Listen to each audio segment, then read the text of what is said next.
Hello, Wellcare hospital, emergency আছে কি? Ambulance চাই? ঠিকানাটা বলুন। 1 নম্বর বালি হিল, রকিনাথ। এ তো সেই বিখ্যাত ফ্যাশন ডিজাইনার রকিনাথ। ঠিক আছে ঠিক আছে, এক্ষুনি অ্যাম্বুলেন্স পাঠাচ্ছি। আরে ওই বিখ্যাত ফ্যাশন ডিজাইনার রকিনাথ অজ্ঞান হয়ে গেছে। এই ঠিকানা অ্যাম্বুলেন্স পাঠা। ঠিক আছে, এক্ষুনি পাঠাচ্ছি।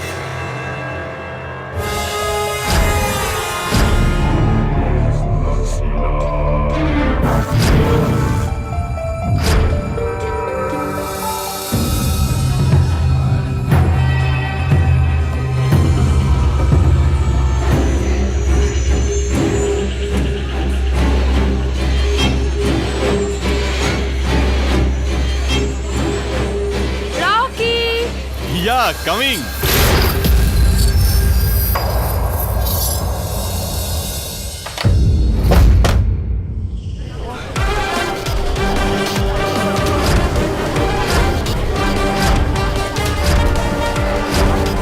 হ্যালো, হ্যাঁ আমি পৌঁছে গেছি। না না, একদম না, আমি এসবের মধ্যে পুলিশকে জড়াতে চাই না।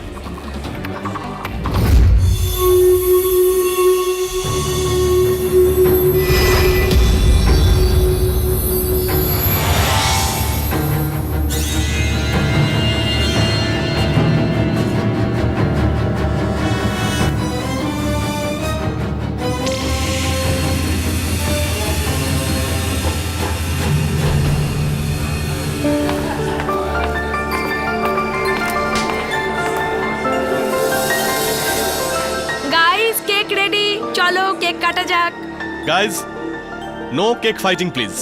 এই কেকটা খাওয়ার জন্য, নষ্ট করার জন্য নয়। আই থিংক রকি ঠিক বলছে। সো ফ্রেন্ডস, রকির বার্থডে, রকির কেকের কাছে কেউ থাকবে না, সবাই কেক থেকে দূরে থাকবে।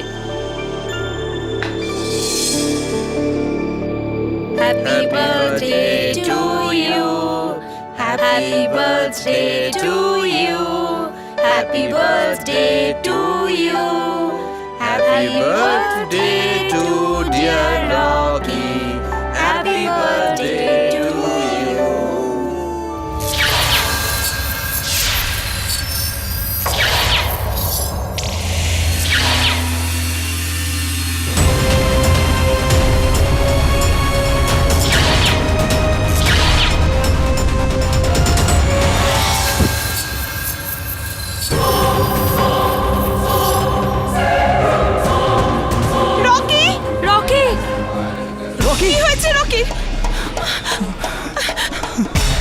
কেউ যাও না, জল নিয়ে এসো। এতক্ষণ তো ঠিকই ছিল। রকি, আরে তাড়াতাড়ি কেউ অ্যাম্বুলেন্স ডাকো। রকি, রকি বাবা, রকি।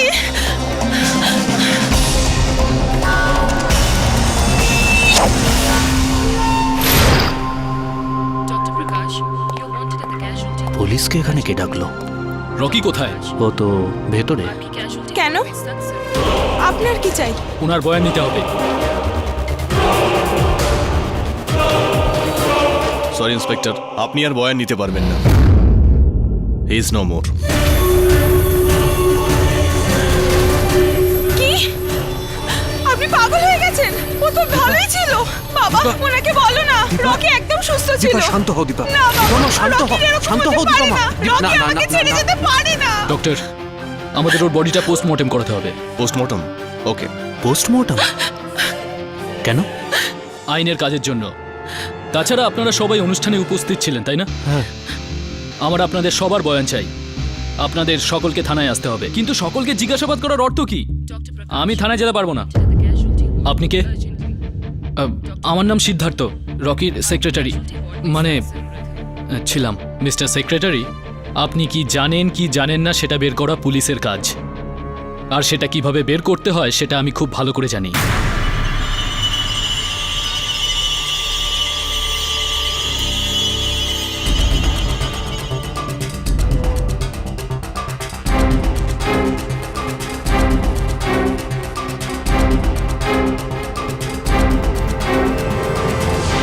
তাহলে আমার সন্দেহই ঠিক ছিল, এটা মার্ডার।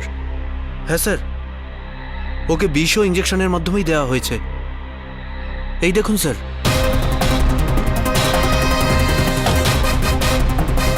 স্যার 3 মাস আগে রকির বাইক অ্যাক্সিডেন্ট হয়েছিল। ওর চিকিৎসাও চলছিল, সেই জন্য ওকে প্রতিদিন ইঞ্জেকশন নিতে হতো।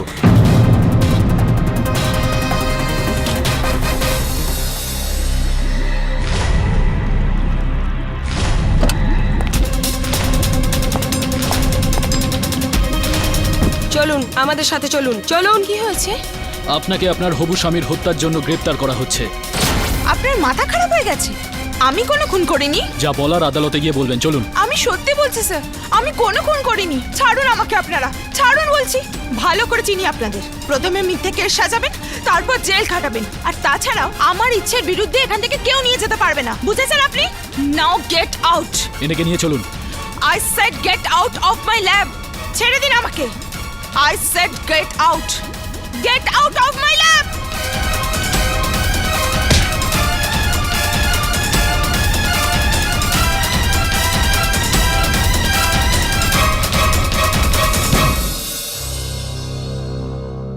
Thank you sir, thank you so much. কিসের জন্য? স্যার আপনার অ্যাসিস্ট্যান্ট করার জন্য। আপনি জানেন স্যার, আমি চিরকাল আপনার মতো লয়ার হতে চেয়েছিলাম। স্যার আপনি আমার স্বপ্নের ব্যক্তি। সরি। Sorry sir. স্যার আমি দীপা পণ্ডিতের পুরো কেসটা পড়ে নিয়েছি। যা লেখা ছিল সেটাও পড়েছি, আর যেটা লেখা ছিল না সেটাও। আমি নিশ্চিন্ত স্যার, আপনি তুড়ি মেরে এই কেসটা জিতে যাবেন। এই এর আগে কি তুমি আইএম জসওয়ালের সঙ্গে কাজ করতে নাকি?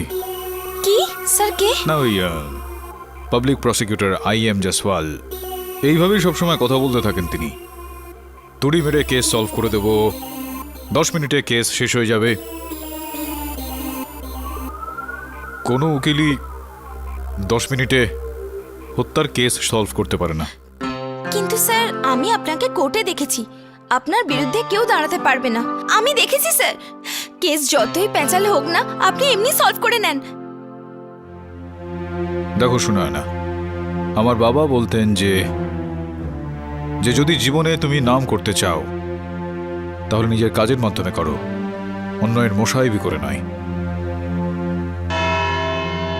চলো, সময় হয়ে গেছে কোর্টে যাওয়ার।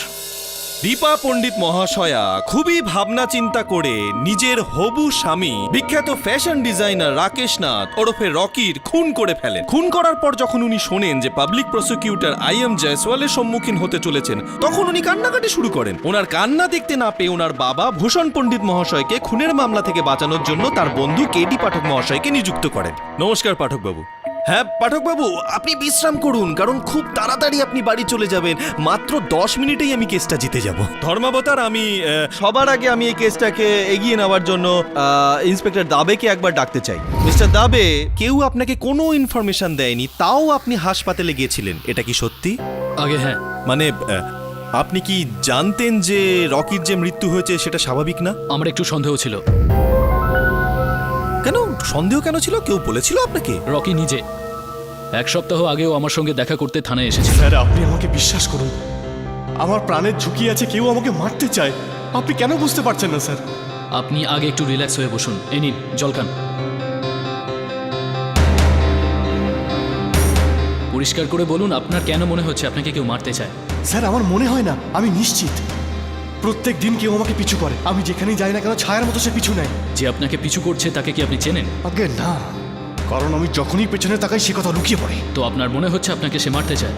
উনি যেই হোক না কেন, ওনার চিন্তা ভাবনা একেবারে ঠিক নয়। আমার প্রাণের ঝুঁকি আছে, আপনি দয়া করে বোঝার চেষ্টা করুন।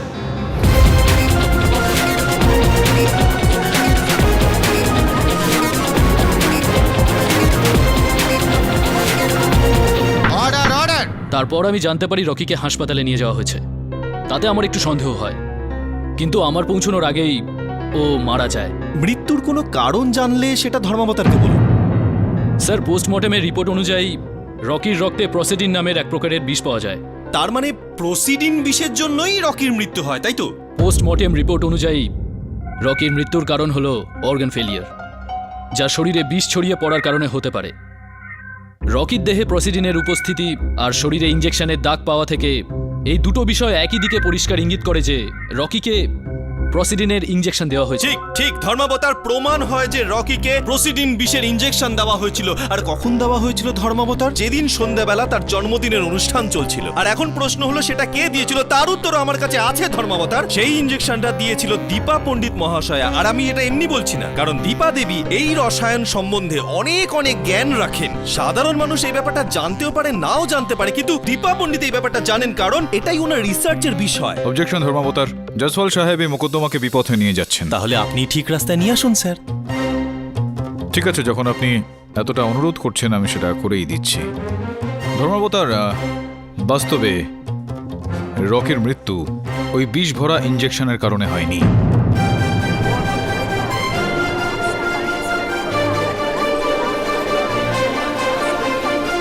পাঠকবাবু, হয়তো আপনার স্মৃতিশক্তি কমে গেছে, না হলে দৃষ্টিশক্তি, কারণ ওই পোস্টমর্টম রিপোর্টে পরিষ্কার লেখা আছে যে রকির শরীরে প্রসিডিন বিষ পাওয়া গেছিল। জয়সওয়াল বাবু, আমার স্মরণ শক্তি বা দৃষ্টিশক্তি দুটোই ঠিক রয়েছে, কিন্তু মনে হয় আপনার বিবেচনা শক্তি লোপ পেয়েছে। ধর্মাবতার, আমি সবার আগে ময়না তদন্তকারী ডাক্তার অভিষেক ভান্ডারীকে কাঠগড়ায় ডাকার জন্য অনুমতি চাইছি। অনুমতি দিলাম। ডাক্তার অভিষেক, আপনি দয়া করে বলুন যে রকির মৃতদেহ থেকে আপনি ঠিক কতটা পরিমাণে প্রসিডিন বিষ পেয়েছেন? তাও প্রায় 0.02 মিলিগ্রাম। অর্থাৎ 0.02। আর বলুন ডক্টর অভিষেক যে যদি কোনো ব্যক্তিকে হত্যা করতেই হয় প্রসিডিন বিষের সাহায্যে, তাহলে ঠিক কতটা পরিমাণের প্রয়োজন হয় সেটার? তাও প্রায় 2 মিলিগ্রাম বা তার থেকেও বেশি।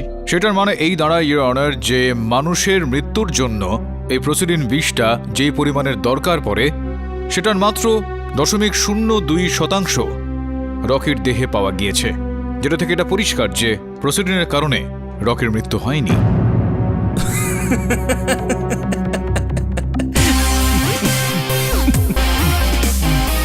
মনে হয় আপনার বুদ্ধি বাস্তবিকভাবেই থেমে গিয়েছে জয়সওয়াল বাবু।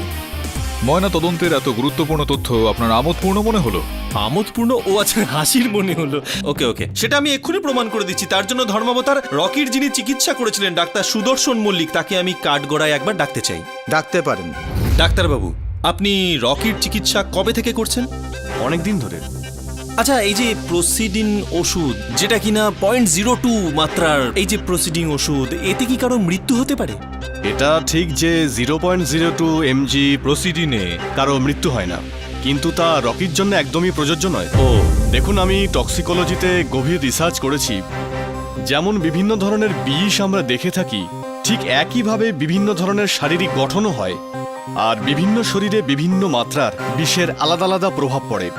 তাই কেউ 0.02 প্রসিডিনে মরতেও পারেন, আবার কেউ 4 mg-তেও নাও মরতে পারেন। ঠিক ঠিক, আমার সাধারণ জ্ঞান বৃদ্ধি করার জন্য অসংখ্য ধন্যবাদ। এবার রকির সম্বন্ধে আমাদের সাধারণ জ্ঞান একটু বাড়িয়ে দিন। রকির মৃত্যু কি 0.02 mg প্রসিডিন থেকে হতে পারে? আগে হ্যাঁ, কিছুদিন আগে রকির একটা অনেক বড় দুর্ঘটনা ঘটে।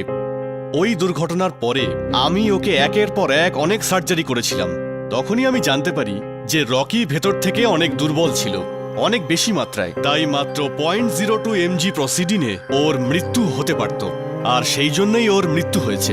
যখন রকিকে আমার কাছে আনা হয় তখন ওর শরীরে বিষ খুব তাড়াতাড়ি ছড়িয়ে পড়ছিল। এক এক করে ওর শরীরের সমস্ত যন্ত্রগুলো বিকল হতে শুরু করে। বিষের প্রভাব ওর বোন ম্যারো অবধি পৌঁছাচ্ছিল। সেই মুহূর্তে আমি তার বোন ম্যারো বের করতে শুরু। আচ্ছা, ঠিক আছে ঠিক আছে, থ্যাংক ইউ থ্যাংক ইউ। শুনলেন? হ্যাঁ, শুনেছি। এখন ডাক্তারবাবুকে একটা প্রশ্ন করলে আপনার নিশ্চয়ই কোনো আপত্তি হবে না জয়সওয়াল বাবু? ডাক্তারবাবু, এটা শুনেছি যে গোটা বিশ্বে মেডিকেল প্র্যাকটিসে আজকাল যতটা করাপশন হয় অতটা সম্ভবত রাজনীতিতেও হয় না। এটা কি সত্যি কথা? ছাড়ুন, অন্য কোনো দিন এই বিষয় নিয়ে তর্ক বিতর্ক করা যাবে। এখন জয়সওয়াল বাবু, এখন আপনি এটা বলবেন যে ওই বিষ মেশানো ইঞ্জেকশনটা দীপাই দিয়েছিল রকিকে। আর যদি আমি জিজ্ঞেস করি যে দীপার তো বিয়ে হওয়ার কথা ছিল রকির সঙ্গে, তাহলে ওকে হত্যা কেন করতে যাবে? সন্দেহ সন্দেহ এমন একটা রোগ যার চিকিৎসা অনেক বড় বড় ডাক্তাররাও করতে পারেন না পাঠকবাবু। আর এই সন্দেহ নামক পোকা ওনার মস্তিষ্কে ঢুকে পড়েছিল, মাথা খারাপ করে দিয়েছিল। আর আমি এমনি বলছি না এইসব কথা, আমি প্রমাণ করার জন্য মঞ্জুলিকে ডাকতে চাই কাঠগড়াতে। ধর্মাবতার, মঞ্জুলি দেবী, আপনি কি কাজ করেন? মডেলিং। আপনি মুম্বাই কবে আসলেন? গত 2-3 মাস আগে। আর রকির সাথে কেন দেখা করেছিলেন? রকি ফ্যাশন জগতের one of the best designer ছিল, তাই আমি ওর সাথে কাজ করতে চাইছিলাম। আমি ওর সাথে দেখাও করি, ও আমাকে কাজ দেয় আর তারপর আমরা ভালো বন্ধু হয়ে যাই। আপনাদের বন্ধুত্বে কারোর কোনো অসুবিধা ছিল? আগে হ্যাঁ, এনার হচ্ছিল। ওনার বলতে দীপা দেবীর? আগে হ্যাঁ, ও ভাবতো আমার আর রকির মধ্যে কোনো সম্পর্ক আছে, কিন্তু আমরা শুধুই ভালো বন্ধু ছিলাম। কিন্তু রকি আর আপনার যে বন্ধুত্ব ছিল সে ব্যাপারে দীপা দেবীকে কখনো বলেনি যে আপনারা শুধু বন্ধু? এই ভুল ধারণাটা ভাঙানোর কখনো চেষ্টা করেনি? ওকে বহুবার বোঝানোর চেষ্টা করেছিল, কিন্তু ও তো মনে করে যে রকির সাথে সব মেয়েরই অ্যাফেয়ার আছে। রকি আমার বন্ধু ছিল, আমি কি করে ওর জীবন নষ্ট করতে পারি? একবার রকি নিজে আমাকে বলেছিল যে আমি যেন দীপার সাথে দেখা করে ওর সব ভুল ভাঙিয়ে দিই, তাই আমি ওর সাথে দেখাও করি। কবে দেখা করতে গেছিলেন? কোন দিন ছিল সেটা? রকির জন্মদিনের ঠিক আগের দিন। একটা সাধারণ মেয়ে, তোর এত বড় সাহস যে তুই এখানে এসে আমাকে বোঝাবি? দেখো দীপা, আমি এখানে শুধুমাত্র তোমার ভুল ভাঙাতে এসেছি। ও, ভুল ধারণা মানে সব ভুল আমার? রকি আর আমার সম্পর্ক শুধুই প্রফেশনাল, দ্যাটস ইট। আর যদি তোমার আর রকির মধ্যে কোনো সমস্যা থেকে থাকে তুমি শর্ট আউট করো। আর যতদূর আমি রকিকে চিনি ও খুব ভালো মানুষ, নিশ্চয়ই তোমারই কোনো কমতি আছে, তাই ও তোমার সঙ্গে এরকম ব্যবহার করে। আমার মধ্যে কমতি? সেটা কি তোর থেকে জানতে হবে? তোদের মতো মেয়েদের আমি ভালো করে জানি। মডেলিং করতে এসেছিস না এখানে? আয়, আমি তোকে মডেলিং করাচ্ছি। কি বলতে চাও? মডেলিং তো ছেড়েই দে, কাউকে মুখ দেখানোরই যোগ্য থাকবি না তুই। দেখ তোর কি হাল করি।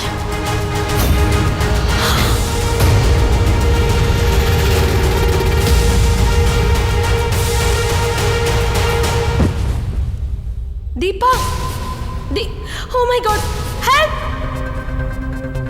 Please help. সেদিনের দেখা করার কথা মনে পড়লেই আমার ভয় করে। এই মিথ্যে কথা বলছে। তাহলে আপনি সত্যিটা বলে দিন। এই রকিকে আমার কাছ থেকে ছিনিয়ে নিতে চাইছিল 2 মাস আগেও। যখন ও আমাদের জীবনে আসেনি খুব শান্তিতে ছিলাম আমরা, আর যখন থেকে ও এলো আগুন লাগিয়ে দিয়েছে ও। রকি যদি আমার না হয় আর কারোর হতে দেব না, সেই জন্য আপনার মাথা গরম হয়ে গেল, আপনি রেগে গেলেন আর তাই ওর ইনজেকশনে প্রসিডিন ভরে দিলেন আর সেটা দিয়ে রকিকে খুন করলেন। আমি ওকে কোনো না ইনজেকশন না না, আপনি ইনজেকশন দিয়েছিলেন, প্রসিডিন ভরে ইনজেকশন। আমি বললাম না আমি ওকে কোনো ইনজেকশন হ্যাঁ দিইনি। আপনি ইনজেকশন দিয়েছিলেন। ও যখন আপনার কাছে গেছিল আপনি তখন রেগে যান, আপনার খুব রাগ হয় আর আপনার যা ইচ্ছা তাই করেন। আপনি সেই রাগের থেকেই রকিকে মেরে আমি ফেলেছেন। বললাম আমি কোনো ইনজেকশন দিইনি। আপনি দেননি তো কে দিয়েছে? আপনি আমি দিয়েছেন। বলছি না, আপনি আমি রকিকে কোনো মেরে ফেলেছেন। injection আপনি দিইনি। খুনি একজন। আপনি আরে অর্ডার অর্ডার। আপনি শান্ত হন, নিজের ওপর নিয়ন্ত্রণ রাখুন আপনি, না হলে কেসটা খারাপের দিকে যাবে। ওর কথায় কান দেবেন না একদম। রাগ খুব খারাপ জিনিস। রাগ আসলে কি পাঠক বাবু, যে রাগ করে তার মন আর মস্তিষ্ক একেবারেই খারাপ হয়ে যায়, কিন্তু যার উপর রাগ করা হয় সেই বেচারার তো জীবনটাই শেষ হয়ে যায়। আর আমি এসব এমনিতেই বলছি না, ধর্মাবতার প্রমাণ আছে। এই যে দীপা দেবী সাইকিয়াট্রিস্টের রিপোর্ট আমি আদালতে পেশ করলাম।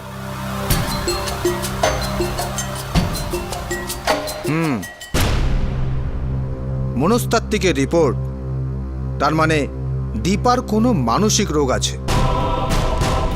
আগে হ্যাঁ, ধর্মাবতার মানসিক রোগ আছে, ওনার খুব রাগ হয় আর তার ফলে উনি যে কোনো মাত্রায় পৌঁছাতে পারেন, যা খুশি করতে পারেন, আর এর জন্য ওনার চিকিৎসা চলছে।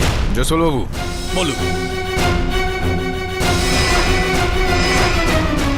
আর যদি আমি ক্রুদ্ধ হয়ে পড়ি তাহলে আমিও যা খুশি করতে পারি। এরপর যখন আমার মক্কেলের সঙ্গে কথা বলবেন তখন ভেবে চিন্তে কথা বলবেন। ইয়নার প্রসিকিউটর মহাশয় বিষয় থেকে সরে যাচ্ছেন। যখন ইনি বলছেন যে দীপা রকিকে ওই বিষ ভরা ইনজেকশন দিয়েছিল, তাহলে তা প্রমাণ করুন। করে দিচ্ছি। আপনি এত সিনিয়র, আপনার কথা তো মানতেই হবে ধর্মাবতার। আর আমি প্রমাণ করার জন্য দাসকে একবার কাঠগড়ায় আসতে অনুরোধ জানাবো। ধর্মাবতার দাস বাবু হলেন রকি বাবুর বাড়ির অনেক পুরনো চাকর আর এই মোকদ্দমার একজন প্রত্যক্ষদর্শীও। ইনি সেই রাতে, যে রাতে অনুষ্ঠান চলছিল, দীপা দেবীকে রকিকে ইনজেকশন দিতে দেখেছিলেন, সেটাই ইনি পুলিশকে জানিয়েছিলেন। আমি কি ঠিক বলছি? আপনি পুলিশকে যে কথাটা বলেছেন সেটা ধর্মাবতারকেও বলুন প্লিজ। ওর মতো রাগী মহিলা আমি আজ পর্যন্ত দেখিনি ধর্মাবতার। একবার তো ও আমাকে এই সন্দেহের বশে মার খাইয়েছিল যে আমি নাকি ওর সোনার ঘড়ি চুরি করেছিলাম। যাই হোক, দাসবাবু, আমি আবার আপনাকে জিজ্ঞাসা করতে চাই যে আপনি কি সেই রাতে, যেই রাতে অনুষ্ঠান হচ্ছিল, সেই রাতে দীপা দেবীকেই দেখেছিলেন রকিকে ইঞ্জেকশন লাগাতে? হ্যাঁ, দেখেছিলাম। শান্ত হন, শান্ত হন, শান্ত হন দাসবাবু, শান্ত হন। ধর্মাবতার দীপা দেবী রকিকে বিষপূর্ণ ইঞ্জেকশন দিয়েছিলেন আর তার খুন করেন, আর তারপর সমস্ত প্রমাণও লোপাট করে দেন। ওখান থেকে না কোনো সিরিঞ্জ পাওয়া গেছে, না অন্য কিছু। কেউ বলেছিলাম ধর্মাবতার এটা পরিকল্পিত একটা খুন। পাঠকবাবু, ইওর উইটনেস।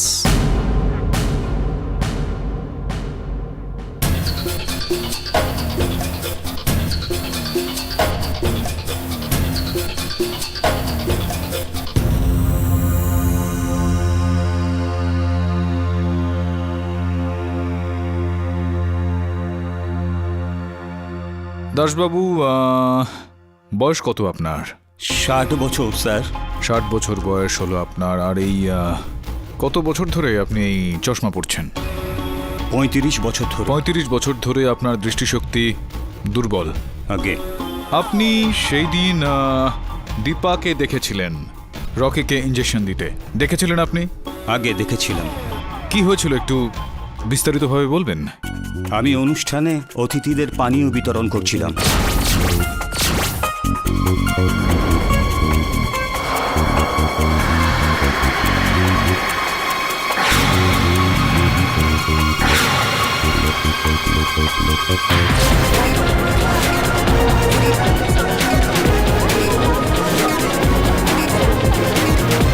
তাহলে দাসবাবু, যেই ঘরে আপনি রকি আর দীপাকে দেখেছিলেন, আপনার বক্তব্য অনুযায়ী ওই ঘরেতে আলো অনেকটাই কম ছিল।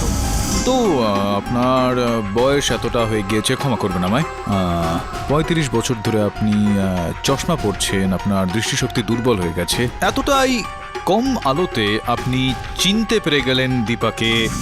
Objection, objection. ধর্মাবতার, সেই রাতে অনুষ্ঠান ছিল, অনুষ্ঠানের ঘরে আলো ছিল, সারা বাড়িতেও আলো ছিল, এত আলো ছিল যে জোরে দাসবাবু জোরে পরিষ্কার। জোরে জোরে তাহলে আমি জোরে আস্তে চিৎকার বলি, করলে আস্তে কথা জোরে বলি, চিৎকার আস্তে। করলে কিছুই পাওয়া যায় না না, না। জয়সওয়াল বাবু।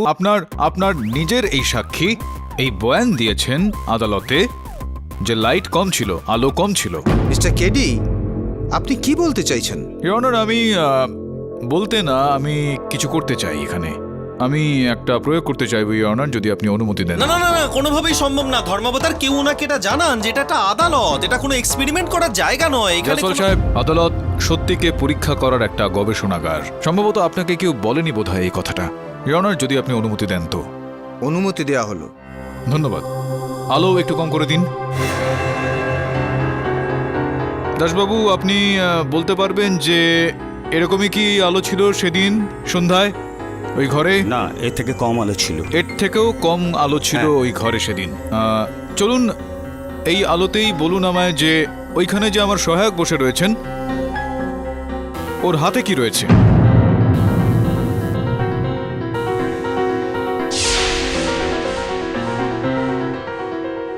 কিছু একটা নিশ্চয়ই পড়ে আছেন। কিছু তো পড়ে আছে ও, হ্যাঁ, কিন্তু কি পড়ে আছে সেটা আপনি কি বলতে পারবেন? দেখে ব্রেসলেট মনে হচ্ছে। ব্রেসলেটের মতো দেখতে লাগছে, কিন্তু ওটা আসলে ঘড়ি।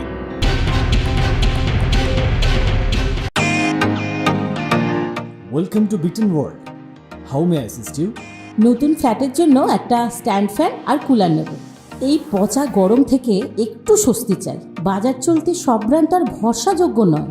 তার জন্য তো আমাদের ফ্যান আছে, all purpose bullet table fan, ceiling fan. আমাদের সিলিং ফ্যান কিন্তু 30 মাসের ওয়ারেন্টি সহ পাওয়া যায়।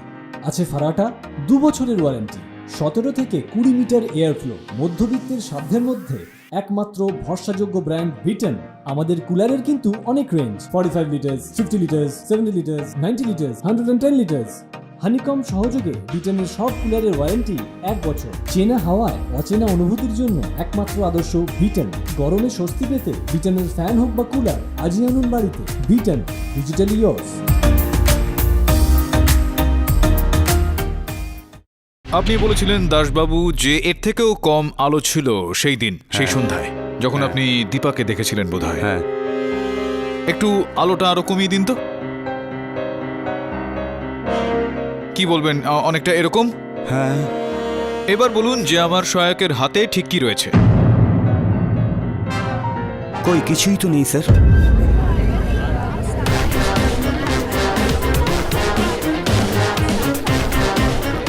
কিছুই নেই হাতে। হ্যাঁ, লাইটস অন প্লিজ। এবার দেখুন তো কি আছে।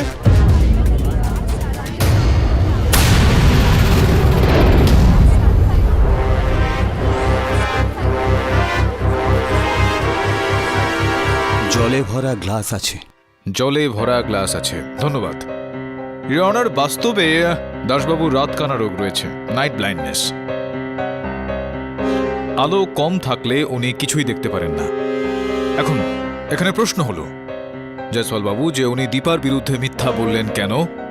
আর সেটার উত্তর হলো এইটা দাসবাবু, যে দীপা আপনার বিরুদ্ধে দুর্ব্যবহার করেছিল, যে কারণে আপনি দীপার বিরুদ্ধে রেগে যান এবং তার উপর প্রতিশোধ নেওয়ার চেষ্টা করেন। আর সেই দিন যেদিন আপনি সুযোগ পেলেন, তখন আপনি মিথ্যা বললেন যে আপনি দীপাকে দেখেছিলেন রকিকে ইঞ্জেকশন দেওয়ার সময়। আমি কি ঠিক কথা বলছি নাকি আমি ঠিক বলছি?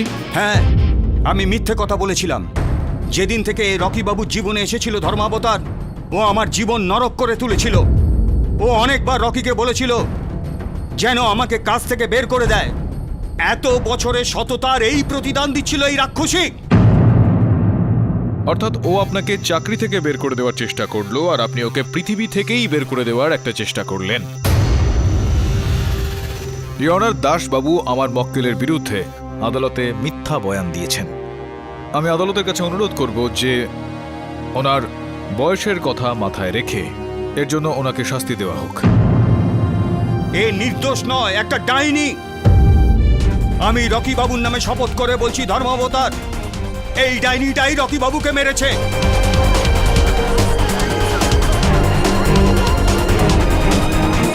আমি মোটেই অন্ধ নই, আমি নিজে দেখেছিলাম একে ইঞ্জেকশন দিতে। দেখুন দাসবাবু, আদালতে এটা প্রমাণিত হয়ে গিয়েছে যে আপনি আলো কম থাকলে কিছুই দেখতে পান না। ছাড়ুন না এবার এই বিষয়টাকে। ইওর অনার, এই কেসটা ততটাই বিচিত্র যতটা ওই পরিস্থিতিটা, যাতে রকিকে মেরে ফেলা হয়, ওর মৃত্যু হয়। জয়সওয়াল বাবু, আপনার হায় আর বায়ের মধ্যে তো অনেকটা পার্থক্য রয়েছে, 10 মিনিটের থেকে বেশি। ইওর অনার, ইন্সপেক্টর দাবের বক্তব্য অনুযায়ী মৃত্যুর আগে রকি ওকে বলেছিল যে কেউ ওকে অনুসরণ করছে। ও এটাও বলেছিল যে ওই অনুসরণকারী ওর মৃত্যুর কারণও হতে পারে, তাই ও ভয় পেয়ে গিয়েছিল। জয়সওয়াল বাবু, আপনি খবর নেওয়ার চেষ্টা করা হচ্ছে ধর্মাবতার। আমরা খুঁজছি, খুব তাড়াতাড়ি পেয়েও যাব। চলুন, যখন খোঁজ পাওয়া যাবে তো খোঁজ পাওয়া যাবে। কিন্তু এখনো পর্যন্ত আপনি এটা প্রমাণ করতে পারেননি যে আমার মক্কেল দীপা দেবী রকিকে ইঞ্জেকশন দিয়েছিল। করছি তো, এখনই করে দিচ্ছি ধর্মাবতার। রকি বাবুর সেক্রেটারি সিদ্ধার্থ বাবুকে একবার কাঠগড়ায় ডাকার অনুমতি চাইছি। সিদ্ধার্থ বাবু, আপনি তো রকি বাবুর সেক্রেটারি ছিলেন, তাহলে এই ইঞ্জেকশন, ওষুধপত্র সবকিছু আপনিই সামলাতেন। হ্যাঁ। তাহলে কি সেই ইঞ্জেকশন ওই রাতে, যেই রাতে রকি বাবু মারা গিয়েছিলেন, আপনি ইঞ্জেকশন দিয়েছিলেন? না, আমি তো বার্থডে পার্টির অ্যারেঞ্জমেন্টে বিজি ছিলাম। ও, বিজি ছিলেন। তাহলে কি মনে হয় আপনার, কে দিয়েছিল ইঞ্জেকশন? আর কেউ দিতে জানতো ইঞ্জেকশন? হ্যাঁ, সেটা তো দীপাও জানতো। যখন আমি থাকতাম না, তখন দীপাই রকিকে ইঞ্জেকশন দিত।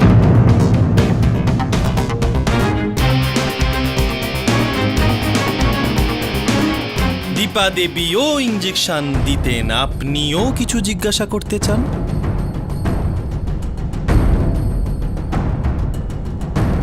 জয়সওয়াল বাবু, শুধু এই দুই কথাতেই আপনি প্রমাণ করে দিলেন যে দীপাই ওই ইঞ্জেকশন দিয়েছিল, যখন আপনি নিজেই বললেন যে দীপাও ইঞ্জেকশন দিত অনেক সময়। এও তো অনেক সময় ইঞ্জেকশন দিতেন, তো সম্ভাবনা রয়েছে যে ইনি মিথ্যা বলছেন।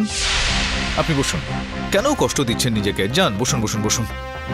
তাহলে আপনি ইঞ্জেকশন দেননি রকিকে। আপনার কথা অনুযায়ী দীপা ইঞ্জেকশনটা দিয়েছিল। দেখেছিলেন আপনি দীপাকে ইঞ্জেকশন দিতে? না। দেখেননি? তার মানে হলো আপনি বিশ্বাসের সঙ্গে এটা বলতে পারবেন না যে দীপাই ইঞ্জেকশন দিয়েছিল। আগে হ্যাঁ, কারণ আমি ছাড়া একমাত্র দীপাই ছিল যে রকিকে ইঞ্জেকশন দিত। অনুমান করছেন আপনি, অনুমান করছেন অনুমান এটা আপনার। ইওর অনার, প্রসিকিউশনের এই সাক্ষ্য শুধুমাত্র এই অনুমানের ওপর দাঁড়িয়ে রয়েছে যে আমার মক্কেল দীপা ওই রাতে রকিকে ইঞ্জেকশন দিয়েছিল, কিন্তু এই বিষয়টাকে প্রমাণ করার জন্য এদের কাছে কোনো রকম সাক্ষী নেই, কোনো সাক্ষ্যও নেই। সাক্ষী আছে আছে নাকি? ধর্মাবতার এনার মক্কেল আসলে ভারী ধাতু, রসায়ন, বিষ ইত্যাদি নিয়ে রিসার্চ করছেন, আর রকির শরীর থেকে যে প্রসিডিন নামক বিষ পাওয়া গেছে সেটা ভূষণ বাবু, যিনি ওনার পিতা, ওনার কারখানাতেই তৈরি হয়। আপনি তো এসব জানেন নিশ্চয়ই পাঠক বাবু। ধর্মাবতার এই যে প্রসিডিন নামক যে বিষ, এটা খুবই দুর্লভ একটা বস্তু, আর সাধারণভাবে বলা যেতেই পারে যে দীপা দেবী হয়তো গিয়েছিলেন ওনার বাবার কারখানায়, ওখান থেকে বিষ চুরি করেন আর রকিকে ইঞ্জেকশনে ভরে তারপর ওকে। প্রসিডিং যেটা রয়েছে এটা কি আপনার মনে হয় যে গাছে ঝুলে থাকা ওই আমের মতো, যে যে চাক যখনই চাক পেরে নিয়ে আনতে পারবে? এটা এরকমটা একদম নয়। ইওর অনার, মানলাম যে প্রসিডিং শুধুমাত্র ভূষণবাবুর ফ্যাক্টরিতেই তৈরি হয়, কিন্তু ওনার ফ্যাক্টরিতে যথেষ্ট কড়া নিরাপত্তা রয়েছে। ইনফ্যাক্ট নিরাপত্তার 6টা বেষ্টনীর মধ্যে রয়েছে ওনার ফ্যাক্টরি।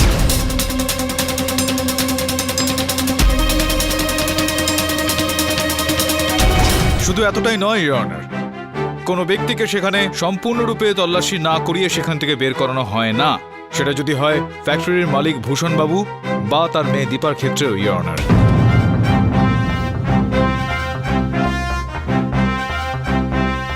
আর জয়সওয়াল বাবু, আরও একটা বিষয়, আপনি বলেছিলেন যে দীপাই ফ্যাক্টরি থেকে প্রসিডিং চুরি করেছিল বোধহয়। আমি জানতাম যে আপনি এরকমটা কিছু বলবেন, আর সেই কারণে গত 6 মাস ধরে ওই ফ্যাক্টরির সিসিটিভি ফুটেজের রিপোর্ট আমি নিয়ে এসে জজ সাহেবের ওই টেবিলের ওপর রেখেছি, যেটার বক্তব্য হলো এই যে গত 6 মাস ধরে দীপা ওই ফ্যাক্টরিতে যাননি। যদি উনি ফ্যাক্টরিতে নাই গিয়ে থাকেন জয়সওয়াল বাবু, তাহলে সেখান থেকে প্রসিডিং কিভাবে চুরি করতে পারেন উনি? আসতে পারে, বাইরে আসতে পারে, এটাই একমাত্র পথ না। প্রসিডিং অন্য ভাবেও বাইরে আসতে পারে। আমার মনে হয় প্রসিডিং যে কোনো ভাবেই বাইরে না, এসেছিল। আপনার এটা মনে হয় না যে এর সম্ভাবনাও থাকতে পারে যে ভূষণ বাবু ওই প্রসিডিং কোনো ব্যবসায়ীকে বিক্রি করেছেন হয়তো, আর ওই ব্যবসায়ী থেকে হত্যাকারী সেটা কিনেছে বা চুরি করেছে হয়তো, এটাও তো হতে পারে। ভাই, প্রসিডিং তো গাছের কোনো ফল না যে গাছ থেকে পেড়ে কোনো ব্যবসায়ীকে বেচে দেবেন। একদম ঠিক বলেছেন জয়সওয়াল বাবু। এই প্রসিডিং হলো গিয়ে খুবই দুর্লভ কেমিক্যাল, যেটা আমি বললাম। এটা ওষুধ যে তৈরি হয় তাতে এটাকে ব্যবহার করা হয় কাঁচামাল হিসাবে। না জয়সওয়াল বাবু, আপনি বিজ্ঞান পড়েননি, তাই আপনার জ্ঞান নেই যে যদি কোনো রসায়নকে প্রয়োগশালায় দ্বিতীয় রসায়নের সঙ্গে মিলিত করা যেতে পারে তাহলে তাকে সেই রসায়নের থেকে আলাদাও করা যেতে পারে। অর্থাৎ যদি প্রসিডিং কোনো ওষুধের সঙ্গে মিশিয়ে দেওয়া হয় তাহলে তাকে আলাদাও করা যেতে পারে না। আচ্ছা চলুন, ঠিক আছে, মেনে নিচ্ছি। আরেকটা প্রশ্নের উত্তর দিয়ে দিন, কারণ আপনার কাছে তো অনেক জ্ঞান আছে। এই যে ভূষণ পণ্ডিত, উনি ওই রাতে পার্টিতে কেন গেছিলেন?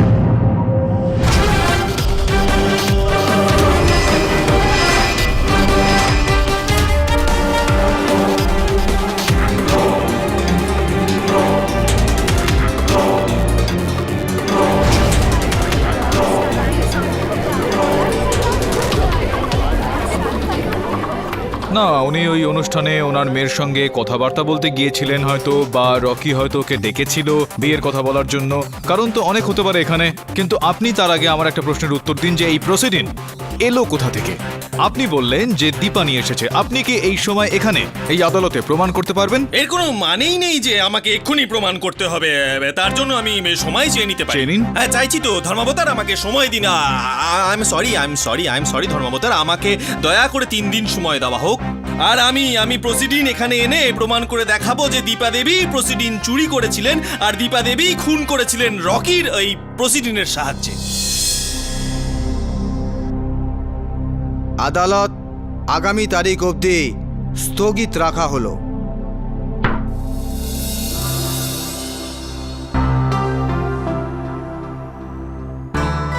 আমি রকির ব্যাংক স্টেটমেন্টস, ফোন রেকর্ডস, বিল সবকিছু নিয়ে এসেছি। এই ফাইলে আছে। দেখেছো তুমি? হ্যাঁ স্যার। কিছু পেলে? এখনো পর্যন্ত কিছু না। গুরু গুরু গুরু ধুমা একটা খবর নিয়ে এসছে, একদম ফাটাফাটি। হাঁপাচ্ছিস কেন তুই? হ্যাঁ গুরু গুরু, আপনি আমাকে বলেছিলেন না, একদম কারেক্ট বলেছিলেন। আপনি বলেছিলেন না যে কারখানার ভেতরে যাওয়া খুব কঠিন। গুরু, খুব কঠিন গুরু। আমি যেতেই পারলাম না, ঢুকতেই পারলাম না কারখানা। হ্যাঁ গুরু, মানে তুমি তুমি চুরি করতে গেছিলে? এ চুরি করবি তুই? আমার অনেক রেসপেক্ট আছে, সম্মান আছে, দেবো না কারণ নিচে একদম। গুরু বলুন না ওকে একদম। আচ্ছা ছাড়ুন এসব গুরু, ছাড়ুন। আমি যেটা বলছিলাম না, আপনি যেটা বলেছিলেন একদম কারেক্ট বলেছিলেন। কিন্তু গুরু আমি কে? আমি আপনার অ্যাসিস্ট্যান্ট, মানে হলো গিয়ে কেডি বসের অ্যাসিস্ট্যান্ট। তাই আমি ঢুকতে না পারলেও আমি আমার স্পাই ক্যাম্প পাঠানোর চেষ্টা করেছিলাম।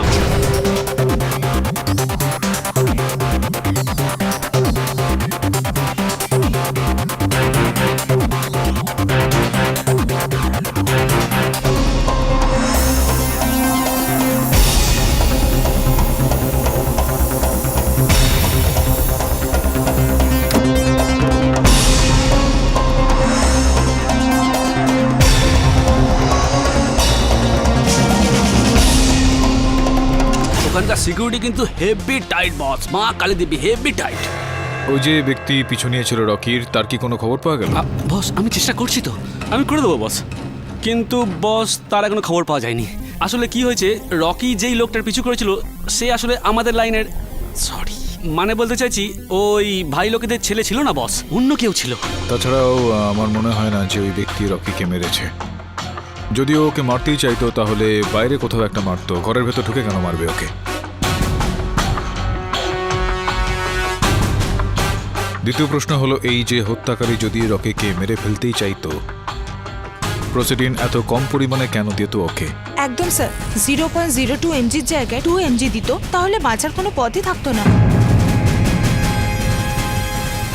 বাবা সব শেষ হয়ে গেল।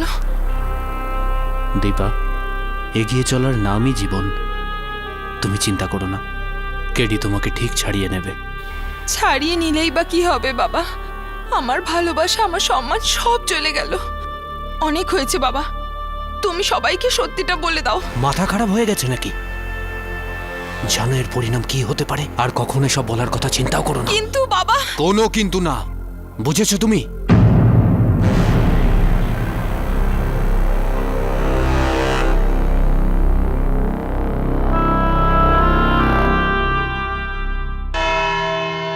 ধর্মাবতার, আমি আমার ভুল মেনে নিচ্ছি, আমি আমার হারও মেনে নিচ্ছি। আমি মানছি যে প্রসিডিন যেটা একটা বিষ, সেটা কারখানা থেকে, ভূষণবাবুর কারখানা থেকে বের করে আনা আমার কাছে কি কারোর পক্ষেই অসম্ভব। ওখানে একটা কীটও ভেতরে ঢুকতে পারবে না। আই এম সরি কেডি বাবু যে আমি এরকম চ্যালেঞ্জ করেছিলাম।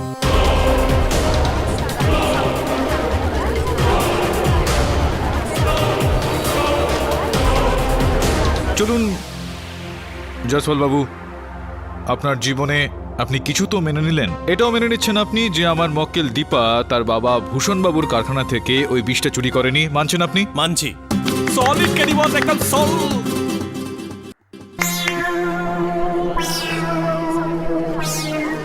पिक्चर अभी बाकी है मेरे यार, सॉरी মানে কেডি বাবু, এই কথা আমি মেনে নিচ্ছি যে দীপা দেবী প্রসিডিং চুরি করেনি, কিন্তু কেউ ওনাকে প্রসিডিং বিষ দিয়েছিলেন।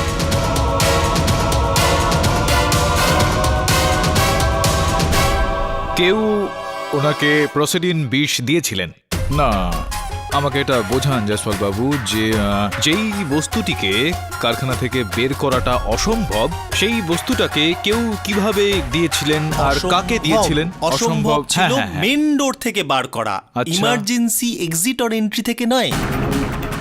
কি? না বলছি ধর্মাবতার, যখন আমি ভূষণবাবুর কারখানায় গিয়েছিলাম, ছাড়পত্র নিয়ে গিয়েছিলাম, তখন আমি জানতে পারি যে ভূষণবাবুর যে অফিস ঘর আছে তাতে একটা ইমার্জেন্সি এন্ট্রি এক্সিট ডোরও আছে, আর সেখানে কখনোই চেকিং এর কোনো ব্যবস্থা নেই। সুরক্ষা ব্যবস্থা অতটা ভালো না।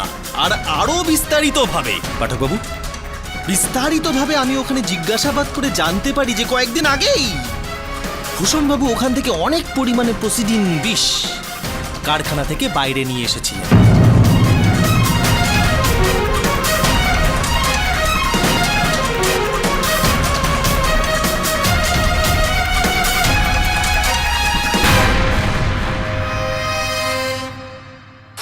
ভূষণবাবু মুখ ভার করে দাঁড়িয়ে থাকলে কি করে হবে? আরে আমাকে না বললেও আপনার যে উকিল মশাই পাঠকবাবু, ওনাকে তো সত্যি বলুন।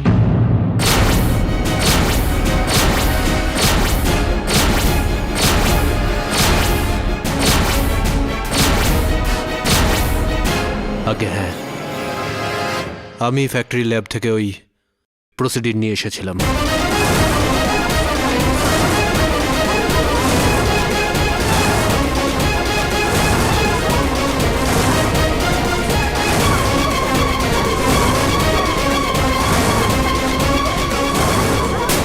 Order order! আর আপনি সেই বিষ আপনার মেয়ে দীপা দেবীকে দিয়েছিলেন? আজ্ঞে।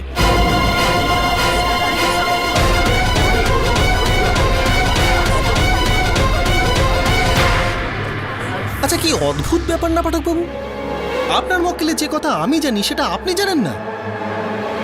বলেননি আপনি ওনাকে?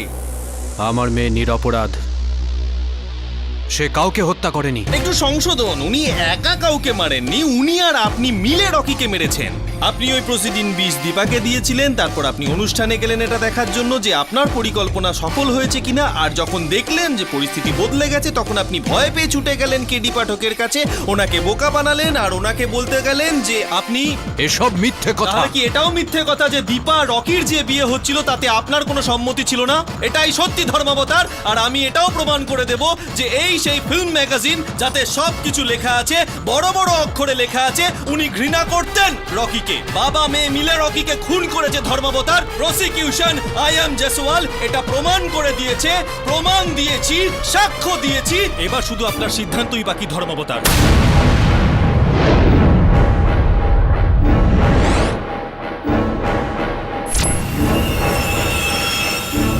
মিস্টার কেডি পাঠক, আপনি কি এই ব্যাপারে কিছু বলতে চান?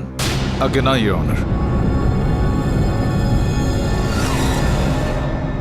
আদালত মধ্যাহ্ন ভোজের পরে তার সিদ্ধান্ত শোনাবে। The court is adjourn.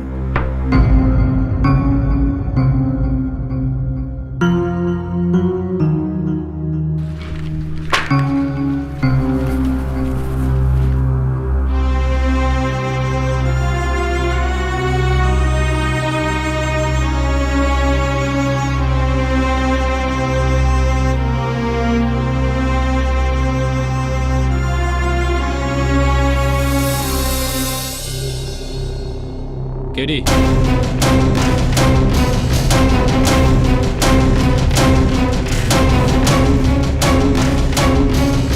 শুনে না সুমন,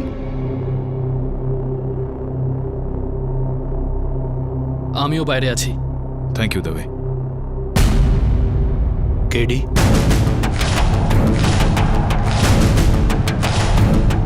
এত বছরের বন্ধুত্বের উপর বিশ্বাস করে আমি তোর কেসটা নিয়েছিলাম ভূষণ। তুই আমার সঙ্গে বিশ্বাসঘাতকতা করেছিস। আজ তুই আমার বিশ্বাসের সঙ্গে সঙ্গে আমার মান সম্মানকেও আঘাত করেছিস। জীবন পার হয়ে যায় নিজের জায়গা তৈরি করতে কারোর, আর আমার এতদিনের এই বানানো সম্মানকে তুই তোর মিথ্যা দিয়ে, নিজের এই বিশ্বাসঘাতকতা দিয়ে এক মুহূর্তে চূর্ণ বিচূর্ণ করে দিয়েছিস। আমি বিশ্বাসঘাতকতা করিনি। বিশ্বাসঘাতকতা করেছিস তুই, মিথ্যা কথা বলেছিস তুই। আজ আদালতে তুই বয়ান দিয়েছিস যে তুই তোর কারখানা থেকে ওই প্রসিডিং চুরি করেছিস। বাবা চুরি করেননি, উনি ফ্যাক্টরি থেকে নিয়েছিলেন, সেটাও আমার জন্য, কারণ আমার রিসার্চের জন্য প্রসিডিং দরকার ছিল। যে কোনো জিনিস অবৈধভাবে তার স্থান থেকে সরিয়ে নেওয়াটাকে চুরিই বলে। যা ভাই ভূষণ, তুই যা এখান থেকে প্লিজ। কেডি, আমার কথাটা তো শোন। কিচ্ছু শুনতে চাই না আমি, শোনার জন্য আর কিচ্ছু বাকি নেই ভূষণ, তুই জানা প্লিজ। কেডি, তোর রাগ করাটা স্বাভাবিক, আমি বুঝতে পারছি, কিন্তু আমাদের পুরনো বন্ধুত্বের খাতিরে একবার আমার কথাটা শোন।